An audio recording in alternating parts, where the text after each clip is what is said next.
is no clarity yet on whether the linkage of Aadhaar will be mandatory for essential services, even as the debate rages on regarding security concerns over Aadhaar. BJP Leader Subramanian Swamy, in an exclusive conversation with Mirror Now, does admit that citizens' data is at risk.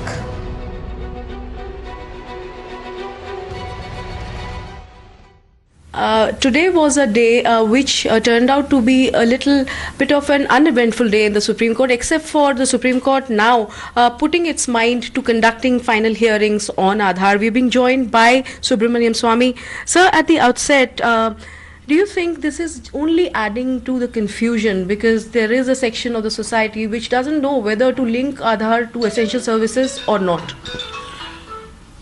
See, first of all, let me say the concept of Aadhaar is a good concept.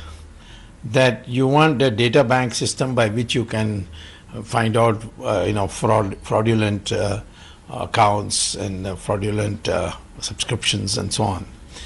But it has to be accompanied by a reasonable cost only on your privacy.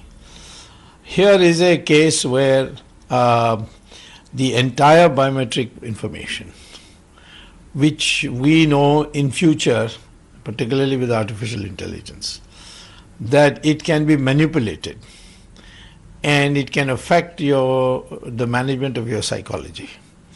This whole future 21st century warfare is going to be on mindsets, of altering mindsets, brainwashing, this kind of thing. And in that context, if you have a system where the software is made by a foreign company, which is what has come out in the time of UID, and that's continuing. And that foreign company, actually, that's a US company, which was blacklisted by the US government itself. In other words, they were not secure. So any more details, perhaps? Yeah, it's all there. At that time, when Mr. Anand Kumar asked me to campaign for him in Bangalore against delusional, I had brought all this out. And it's somewhere in my records, but it's not, the important thing is not that, is that I'm giving you an opinion after researching the matter. Yes. And so all this electronic stuff is something which requires a great deal of care. For example, now a iPhone is a walking microphone. There's no secrecy in conversation anymore, because you're sitting there, it acts as a microphone. So I think we have to think of our national interests, and I don't find any such system in any other country that we have introduced.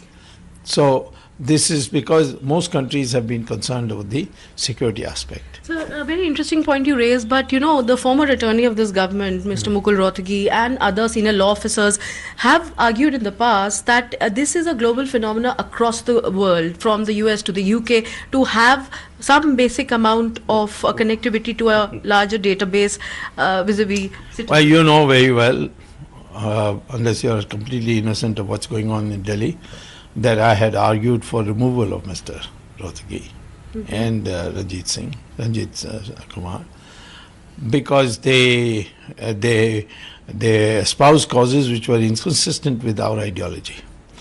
Our ideology is not that the world over everybody is getting naked, so we should also be naked, you see. Our thing is, we have to make our own assessment. Our country is a growing country. There are many countries which don't want us to be a world power. So they would like to manipulate the minds of our people, blackmail people, know our people, psychologically profile our people. So and therefore we have to be extra careful.